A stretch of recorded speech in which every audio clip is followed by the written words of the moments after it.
చివరి రాశి మీనరాశి. 2025 సంవత్సరం సెప్టెంబర్ నెలలో మీనరాశి వారికి ఏ విధంగా ఉండబోతుందో గురువుగారిని అడిగి తెలుసుకుందాం. 2025 సంవత్సరం 12వ రాశి మీనరాశి. ఈ మీనరాశికి ఏలినాటి శని రెండో భాగం ప్రారంభమైంది.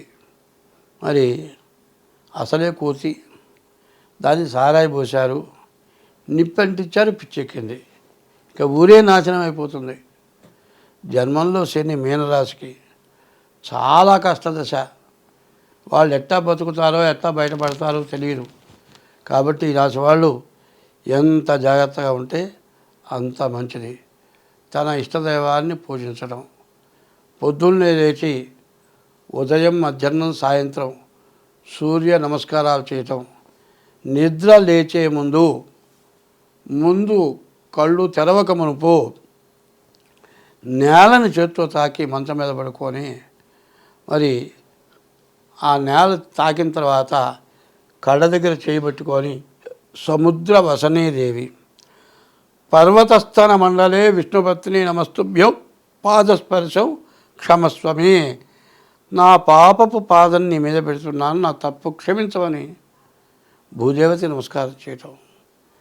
తర్వాత అరటి ఇట్లా చూచుకొని కరాగ్రే వసతే లక్ష్మి, కరమధ్యే సరస్వతి, కరమూలేతు గోవింద, ప్రభాతే కరదర్శనం.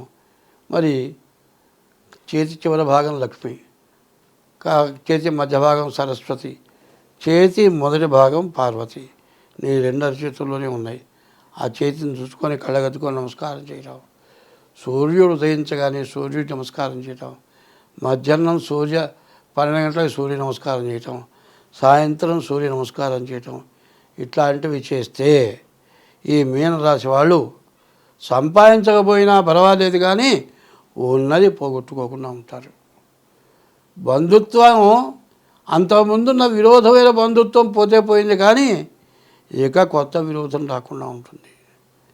ఎటువంటి విరోధం అంటే తండ్రి కొడుకులకి, తల్లి బిడ్డలకి, భార్యాభర్తలకి విరోధం వచ్చి మళ్ళీ జీవితంలో మనసులు కలవకుండా బాధపడేటువంటి పరిస్థితులు ఈ మీనరాశి కనబడుతున్నాయి.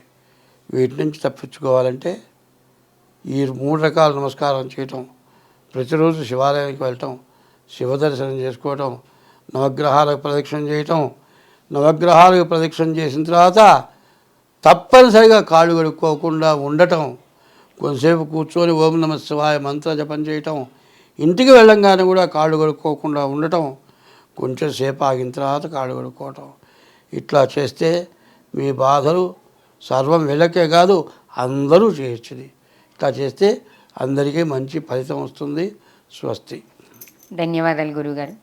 చూశారు కదా 12 రాశుల వాళ్ళకి ఏ విధంగా ఉంది, ఎలాంటి పరిహారాలు చేసుకోవాలి, దోషాలు ఎలా నివృత్తి చేసుకోవాలి సవివరంగా తెలియజేశారు. అదేవిధంగా ఎవరికైనా మీకు వ్యక్తిగతంగా మీ జాతకం గురించి పూర్తిగా తెలుసుకోవాలి అని అనుకుంటే కింద స్క్రోల్ అవుతున్న నెంబర్కి కాంటాక్ట్ చేస్తే గురువుగారి ద్వారా మీకు పూర్తి జాతకం చెప్పబడుతుంది. అలాగే పరిహారాలు, దోషాలు అన్నీ కూడా సవివరంగా తెలియజేస్తారు. మరో వీడియోతో మళ్ళీ కలుద్దాం. నమస్తే.